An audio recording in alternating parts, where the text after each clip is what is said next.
Hi guys, welcome back. My name is Della, also known as Natural Ghana Girl, and today I'm here with another episode of the Movie Back series, and I'm so happy to have with me Xorlali.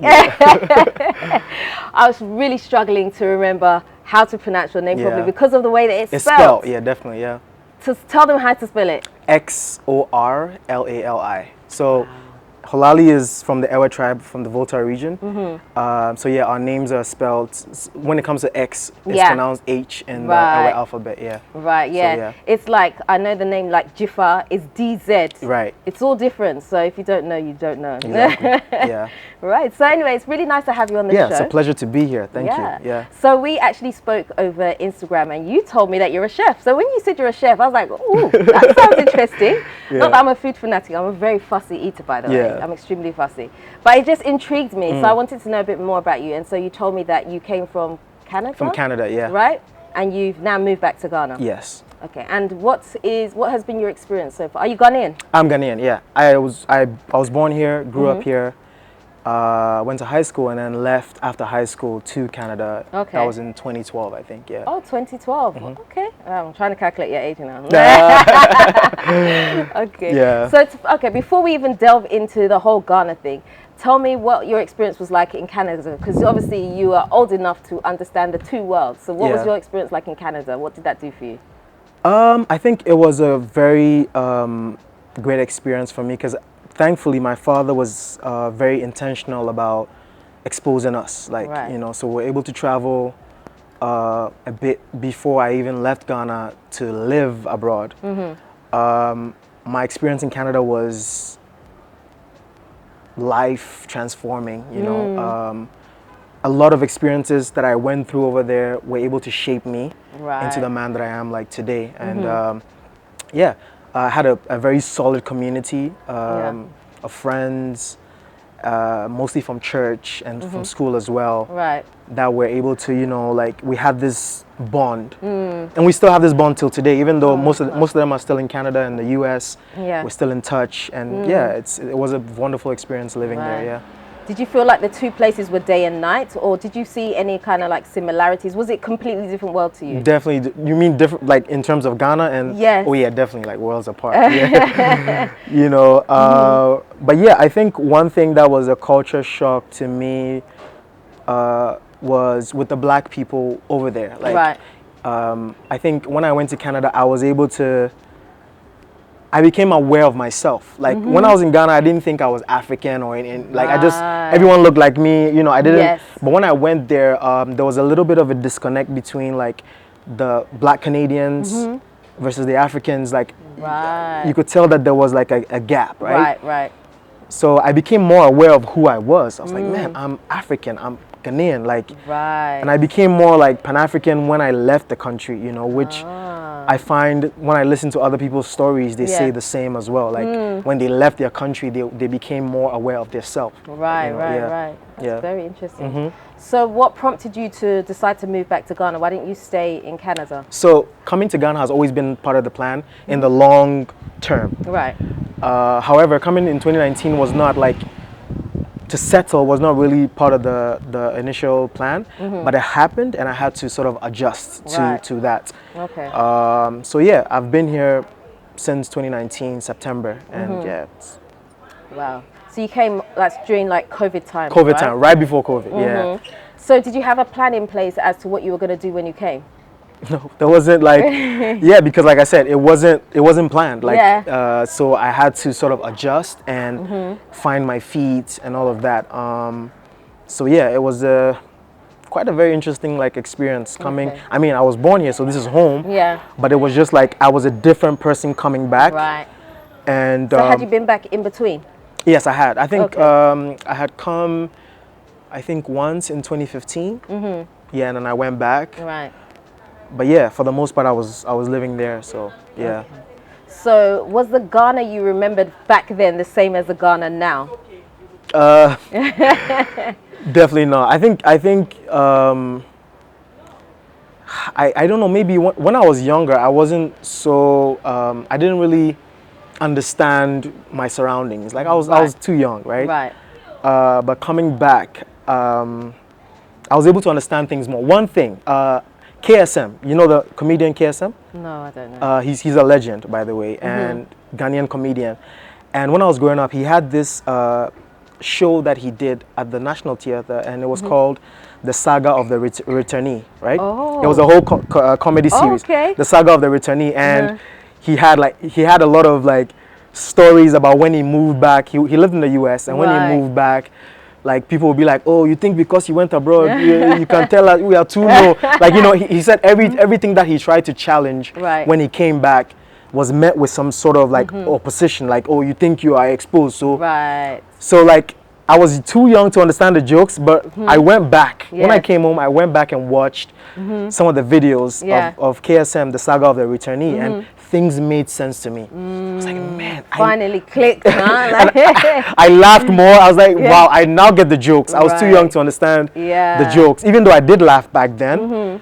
But yeah, like, yeah, The Saga of the Returnee. I think it's if you can. I think it should be on YouTube. I think. But yeah, I think some of your viewers might know like what I'm talking about.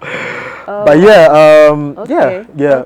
Okay. So you're a chef, and so you were chef in Canada before coming here, yes, right? I was. Yeah. Okay, so you just basically brought your skill set with you, right? Yeah, definitely. Okay, so you do private dining experiences. You don't have a restaurant, is that correct? I don't have a restaurant yet.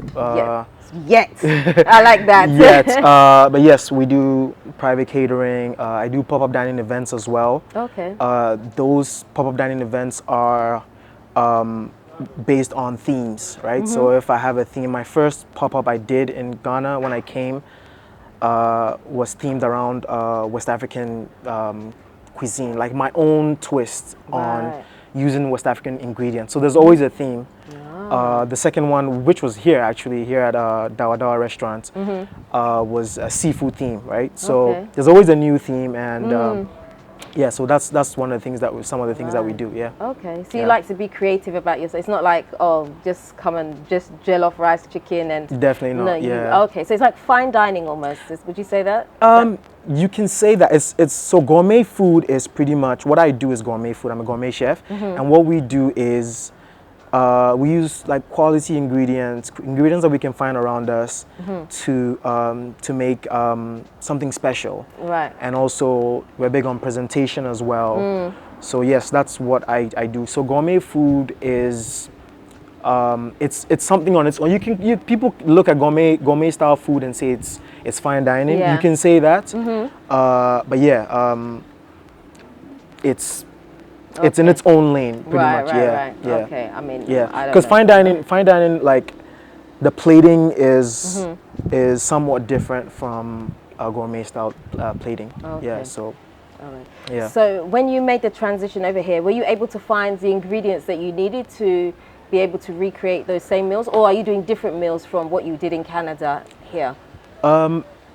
So ingredients, yes. I'm being very intentional about using local ingredients, meeting with local farmers, and trying to see what I can use around me to create some quality dishes that are different, you know. Like, so just I try to be very creative in the dishes that I make. Yeah. Okay. Yeah. So tell me about, since you've been back in Ghana, tell me what has been the hardest thing for you to readjust to?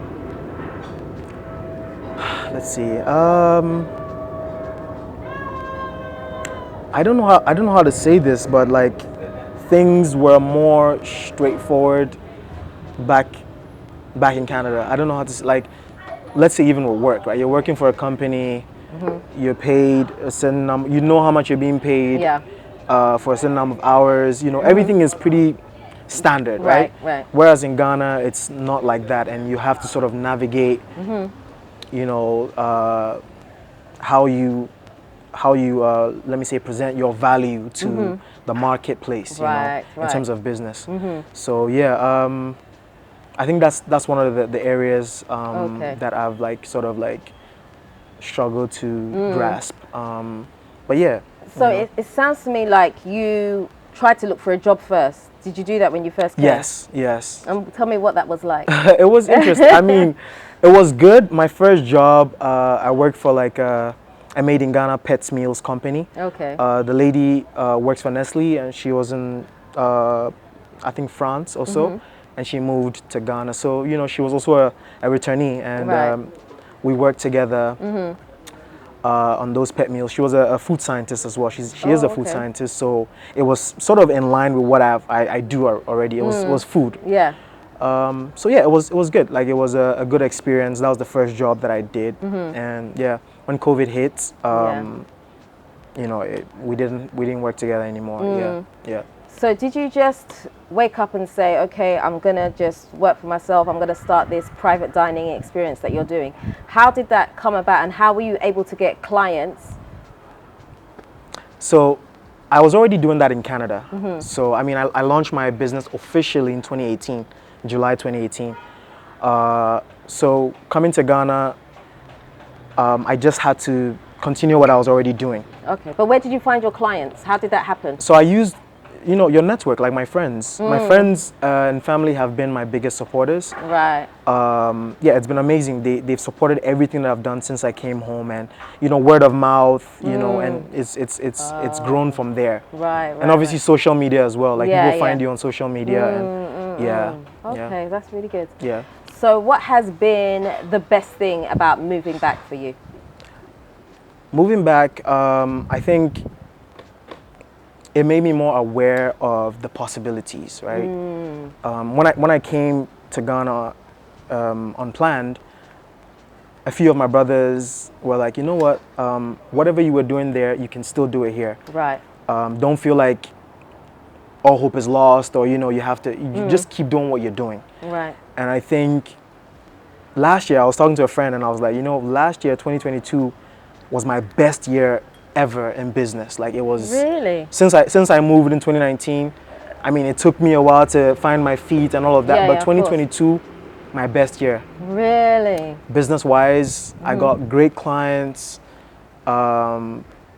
Yeah, like, business was just very, very good for me. And so it gives me a lot of hope that this year is even gonna be much better, because I really believe in leveling up. Like, you do one thing and the consistency is there, right, definitely you will get the reward, right? So so the best thing for me is like the fact that and the possibilities are really endless here. Like, So what advice would you give to someone who is here and perhaps wants to start some type of business? They're not really sure how to go about it, or they're not really sure what they're getting into because they don't have the experience of being here for long enough. What would you say to them? Don't be afraid to try. Like, anything that you decide that you want to do, don't be afraid to try. Obviously, you can do some research, which is very good. So you take calculated risks. But yeah, whatever you want to do, like, don't be afraid to just try it. And because when you try something and you fail, at least you get some wisdom from it. Like, that can help you sort of navigate a different space. So yeah, try.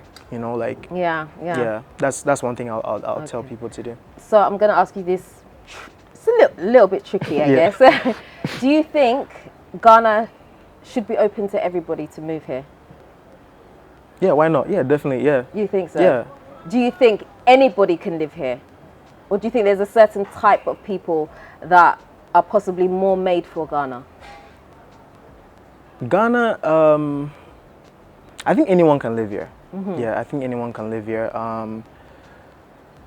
And I think Ghana is very open to, like, foreigners. Even just naturally, Ghana is a very welcoming place. So anyone can live here. I mean,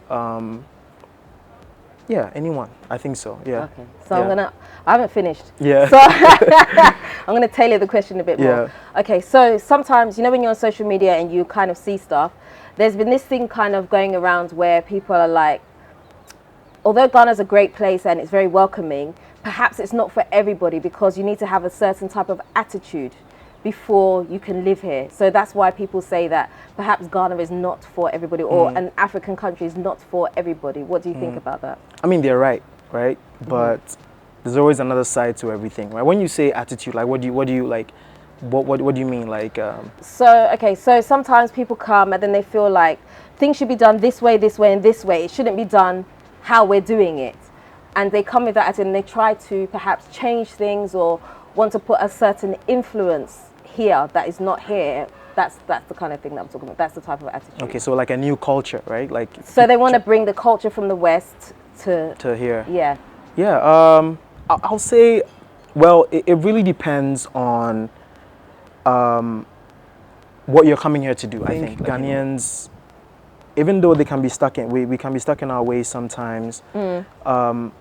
On the other hand, they're also open to change as well. Yeah. Because you look at people who have sort of lived abroad or grew up abroad and have come here and have made certain changes that right now are being like are benefiting the people. Like someone like Patrick Ewa of Ashesi University. I don't know if you know Ashesi, no. But Ashesi is a very like prominent school. He worked with Microsoft, and then he moved to Ghana. And what he has done in the education space, what Ashesi has been able to achieve in a short span of time, is just phenomenal. And he was able to do that by just being resilient and saying, hey, I want to come to Ghana and sort of influence the educational system, which is a very important aspect of Ghanaian culture. Oh, yeah. You know, and he's been able to do that. If you read on Ashesi, you see that the students have really like excelled, like not just in Ghana but abroad, right? So I think it really depends, like